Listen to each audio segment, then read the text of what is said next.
Olá, olá, tudo bem com você? Eu espero que sim. Hoje eu vou compartilhar com vocês algo que veio do meu devocional. A passagem está em 2 Reis, no capítulo 4, logo ali nos primeiros versículos, onde a gente tem o milagre em uma mulher viúva. Ela procura o profeta Eliseu e comunica para ele que o marido dela acabou de falecer, havia deixado algumas dívidas, e porque ela não tinha como pagar aquelas dívidas, então os credores queriam levar os 2 filhos dela como servos. E ela estava desesperada, já tinha perdido o marido e agora ia perder os 2 filhos e ia ficar sozinha na vida, né?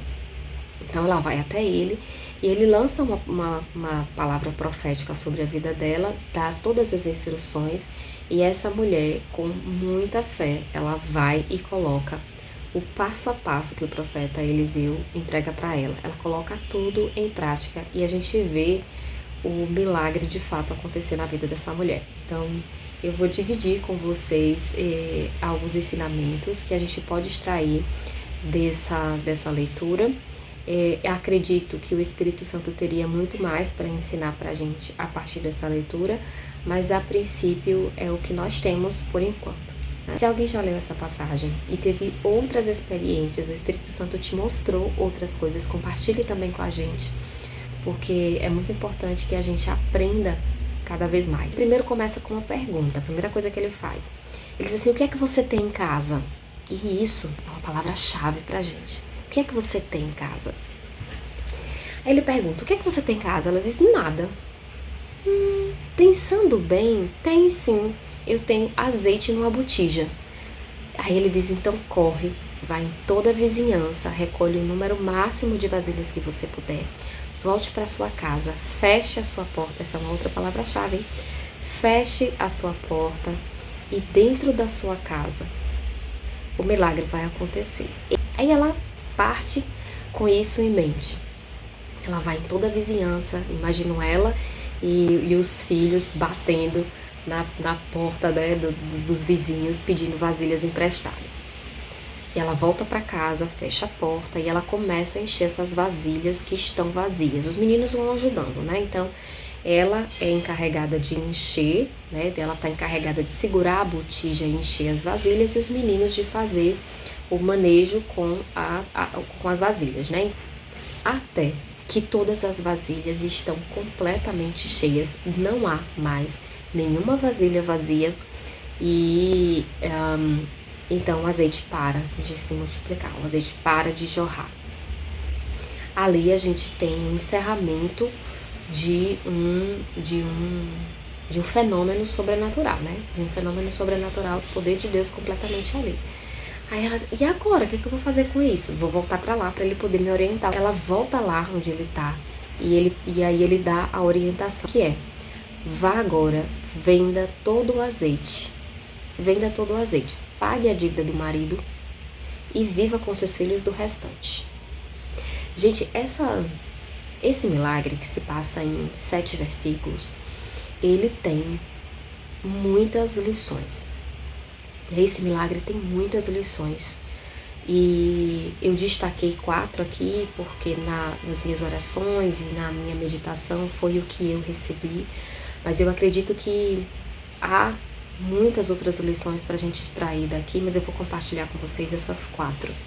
E como eu não quero fazer um vídeo longo, eu quero fazer vídeos menores, então eu vou compartilhar com vocês a primeira lição e os próximos vídeos eu falo sobre as próximas lições, tá bom? Então, na primeira lição que a gente vai extrair, eu até anotei aqui como foi que me veio. Deus pode escolher usar o que você já tem. Já parou para pensar nisso?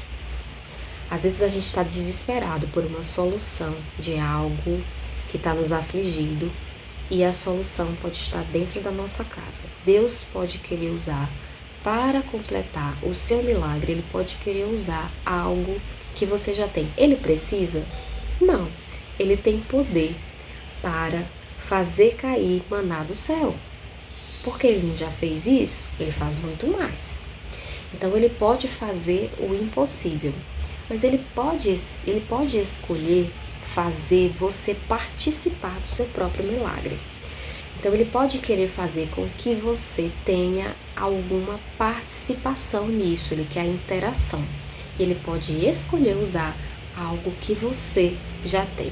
Esse algo que você já tem pode ser uma coisa física, mas também pode ser uma habilidade sua, que o Senhor pode escolher usar para completar o milagre que Ele quer fazer na sua vida.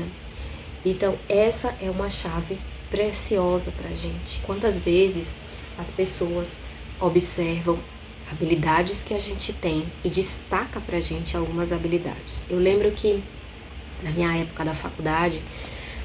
de faculdade, eu apresentava os seminários e, bom, quem é cristão e teve uma infância na igreja fazendo jogral, né? A gente não tem muita dificuldade de ir para frente e falar, né, se precisar, num seminário.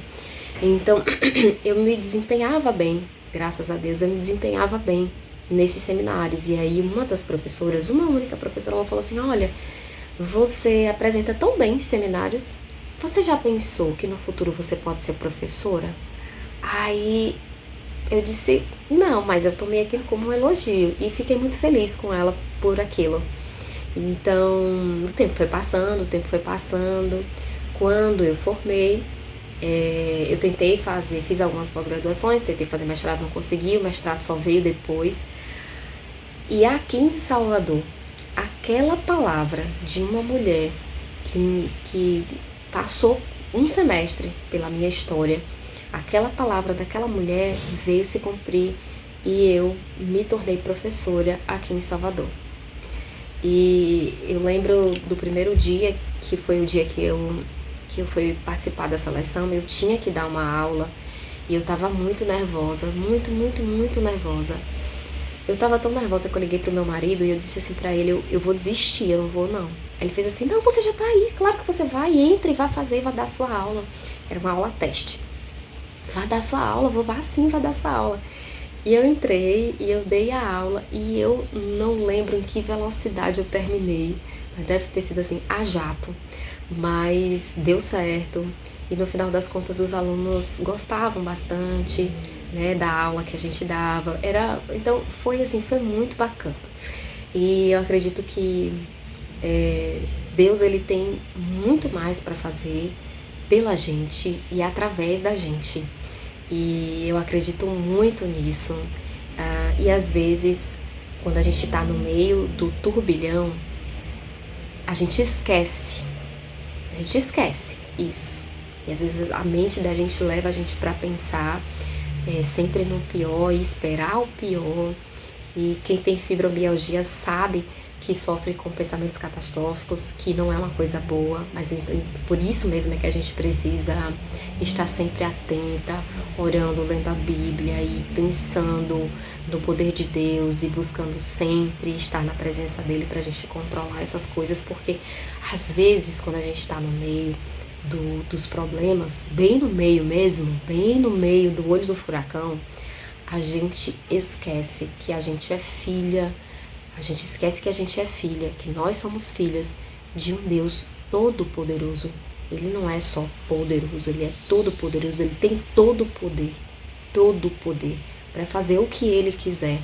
Mas ele pode escolher usar alguma coisa que você já tem. Então fique atento aos comandos do Senhor e esteja sempre alerta. O que é que eu já tenho? O que é que eu posso colocar nas mãos do Senhor que ele pode querer usar? O que é que eu já tenho que ele pode querer usar? E assim Deus vai nos abençoando a sua vida, abençoando a minha vida através da sua, abençoando a sua vida através da minha. E esse é o corpo de Cristo, é dele que a gente quer fazer parte. E eu desejo que você medite nessas palavras e volte, porque a gente ainda tem 3 lições para aprender a respeito desse milagre. Eu quero compartilhar essas 3 lições com vocês, tá bom?